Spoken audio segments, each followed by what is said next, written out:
it's not the same. 'Cause I can't help sometimes calling out your name. But then I realized that you won't come around. No, oh, what I wouldn't give to see your smile. Oh yes, we've had our ups and downs. Oh, what I wouldn't give to have you cussing me out. I know it sounds funny, but what can I say? My life just ain't the same since you went away, and I'm so alone. Hello, welcome New Jack, welcome NJC family. So glad that you guys are here to share this story with me. Most of you have been asking in the comments about the Juban story. So here it is, firsthand from me. Okay, so the way I'm going to explain this story to you guys, like you haven't even watched the episode. I know you have. It's been mentioned several times, but this is my version of it. So as you guys know, my husband was at the halfway house and he was getting ready to, come out and be back reunited with his family. And at this time, he was working at Amanda's, smoked sausage in Port Allen. Juban was working with my husband. He was in the halfway house at one point, but then he got out of the halfway house and he started working there just as an employee. He had a vehicle where he would bring my husband to see me, of course, to do the lover's quotes. Anyway, he would bring him sometimes in the morning time, sometimes in the PM time. It all just depends on the work schedule. This particular day, Juban was off. He was no longer in the halfway house, but was just free. Can do whatever he want, had nobody to answer to. Therefore, he fell back in his old ways, selling drugs and doing things he shouldn't be doing. So he still felt the need to go pick up my husband where they both was working at. Juban just wasn't staying at the halfway house anymore. So as they proceeded to come to my apartment, they were pulled over by the police getting ready to get on the old Mississippi River Bridge. So they got pulled over by the police, and unbeknownst to my husband, Juban had drugs in the car. Mind you, he not thinking Juban will do something like this, knowing he's still in the halfway house. Whatever transpired out there, the police ended up searching the car, finding 2 ounces of rocked up cocaine. At this time, they both were still on parole. Not only did the police find drugs, but they both was convicted felons. Wasn't even supposed to be around each other. Now, with all this going on, the police got all these charges against them. He handcuffed both of them and take them both to the East Baton Rouge Parish prison. So the whole way there, Juban in the car saying, "Man, I'ma look out for you. I'm sorry. Man, I apologize. I know you're trying to get to your family, bro, but I'm going to throw you something. I'm going to make bail for you if they do whatever. I'm just going to make sure you straight and your girl, whatever, bro, whatever I got to do." So they done made it to the parish. And when they get there, they get booked in central booking. Juban hurry up and make bail before the parole board can get to it, leaving my husband in there. And come to find out, he didn't even have the money to make bond for himself. He was calling around to whoever and however to get the bond money. Once Juban makes bond, he goes on the run. And now they done shipped my husband. So now after some time of my husband being in jail and Juban being on the run, I'm out shopping and stuff. I see Juban in the store. He walks up to me, "Hey, Miss Lady, how you doing?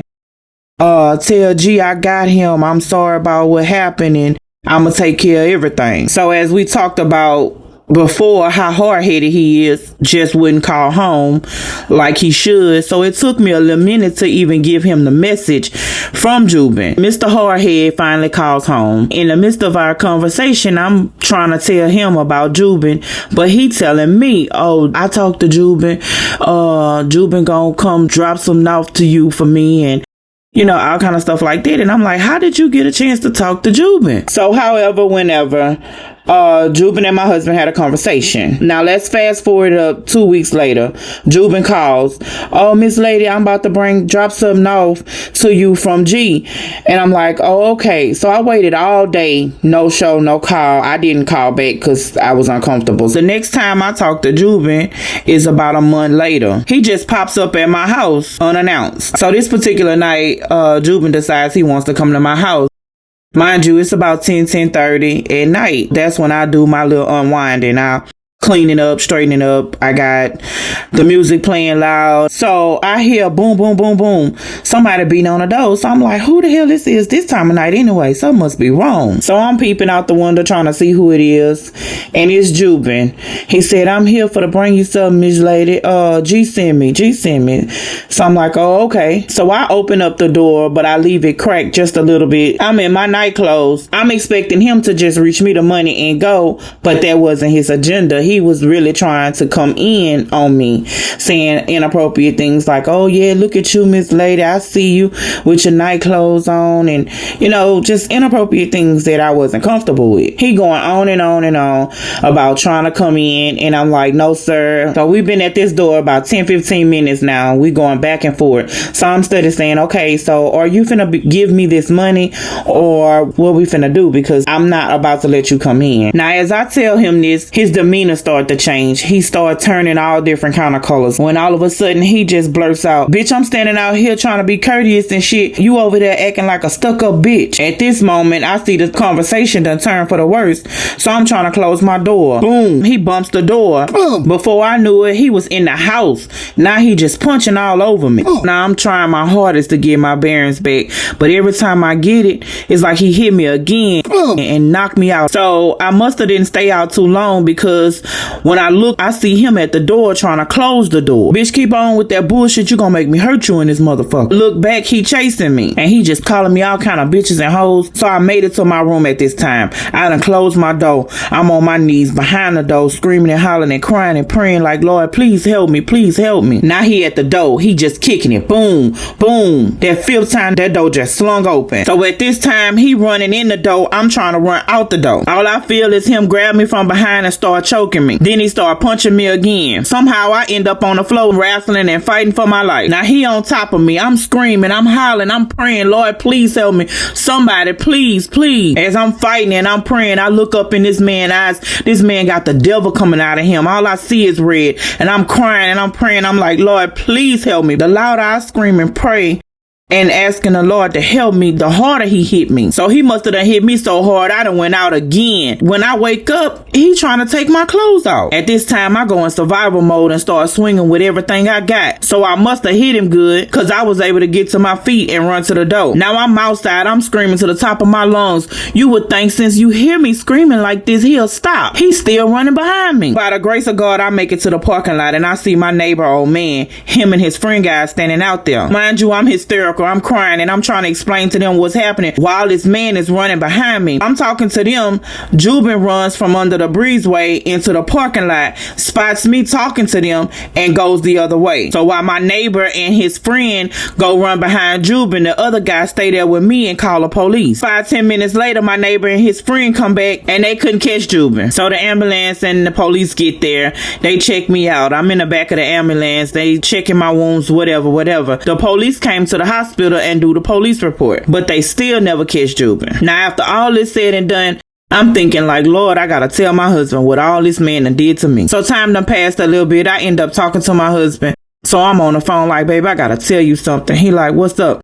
So I'm crying and he like, "What's wrong? What's wrong?" So I get to telling him all this. It goes from me hysterical telling him about the situation to now he mad and upset and he hollering he finna kill him. That's the last thing we need for him to be trying to do something like that where he at. In the middle of me trying to calm him down and everything, the phones just shut off. Now for a week or two, I'm like, I don't know what's going on. I'm trying to see. I'm calling the warden. I'm calling everybody. I can't get in touch with nobody. I haven't talked to my husband. I'm in a whirlwind like, what the hell going on? Fast forward up to Thanksgiving. I get a call, and Lord behold, Jubin in the same prison my husband in, and now he telling me, "Oh, I'm finna get with him. I'm finna make him pay." Now I'd be lying if I tell you I ain't want him to get him and make him pay. What he done to me, I carry this every day. I just didn't want my husband to suffer the consequences while he was in jail to make him pay. Like, I never experienced something like that before in my life, especially with my husband being gone. That was like traumatic to me. Something somebody could do to me. It was just crazy. So I'm just sitting back and I'm praying every day. I'm like, Lord, this is just done took me for a loop. My husband, he called. He wanted to make things better, but it was just a burden I was carrying, and it's still here to this day. I still carry this burden because it's hurting that somebody could do something like that, especially to me. I mean, it can happen to anybody, but me, that shit hurt me bad. But I guess that's what we call the struggle. I fought. I did everything I could, but he was a man. He was overpowering me. It was nothing much more that I could do. And just to think, I used to call on three-way to Juban old lady. So when it all was said and done, I went and tried to call a number. I talked to her one time, told her what was up, what had happened. The next time I tried to call her, don't you know this girl had blocked me? So I'm like, damn, is it that she know he doing things like this? It was just all bad, the whole situation. And for the longest time, I couldn't even be around me and family members and cousins and uncles and stuff, because I felt like somebody was going to do me something. It was just bad. I was traumatized. This situation got so bad till I was just stuck up in the house for the longest, just waiting on a phone call so I could feel better. So with that being said, to all the young ladies that's out here traumatized, just almost is enough for me. So all these babies that's out here that's going through dramatic times, y'all, I was almost a rape victim. Just put it like that. Just keep going. Y'all got this. It was so hard for me. I mean, I had to come up out of a shell just to get myself back going. And it didn't help knowing that he was still out here. He went to jail. I think I was okay. He in jail now. I'm a little bit better. But before then, I was looking around like he was going to come from any corner, anywhere. Especially when I came home. If I was by myself, oh my God, it was horrible. I'm good now, Big Daddy home. But yeah, it was bad for me. With this traumatizing situation that came about with Juban is the reason why I never let my daughter go spend a night with nobody. Even though now she's grown, she's 20, but I still be on her. I'm so overprotective of her because I don't want her to ever experience what I've experienced. And to the question that was asked in the comments, have we seen Juban since this situation has happened? No. Physically, we haven't, but somebody else that we know has. But they say he's full-fledged gay, and he's been backwards and forward to jail. So when my husband first told you guys this story, had some people in the comments stating that he was wrong for doing this to Juban. Would you have wanted this to happen to one of your loved ones? Wait, no. Would you have wanted this to happen to your girlfriend? Your wife? Hell no. He didn't care. He forever changed my life. Like, trust all messed up with dealing with other people. Just to be transparent from the comments, Terry Williams, I wanted to address your question that you asked. Was G ever abusive to me? Let me just say, I've never experienced that. He's never hit me. He's never punched. None of that. I don't know why people think that long-term relationships turns into that, but ours never did. Fussing, arguing, that's normal for couples. But us with that, no sir. I've never been in an abusive relationship. For anything, he's taken my confidence and put it through the roof. So no, I've never been abusive. He never put me up or whatever it was that you said. I'm good, honey. I just want to end this like this. Y'all see my husband as this YouTuber, whatever, but I see him as the gentleman that he is. He's very attentive to me and the children. He does very well by us. I want to say I love him with all my heart. He gives so much to people. He's very, very unselfish. If you ever meet him in person, you'll see he's a very unselfish person. And I appreciate each and every one of you for doing everything that you do to support the channel. Just know the mission is moving. He got so many great things. He just haven't, finalized a lot, but so many great things are coming for the channel. So just stay tuned, you guys, and we love y'all.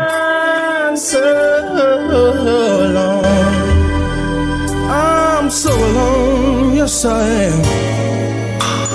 I really can't believe that you're gone,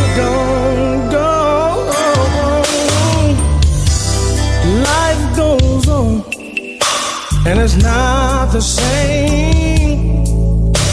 'Cause I can't help sometimes calling out your name. But then I realized that you won't come around. No, all what I wouldn't give to see your smile.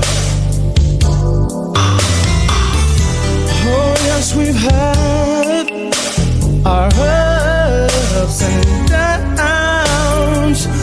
Oh, what I wouldn't give to have you cussing me out. I know it sounds funny,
Cause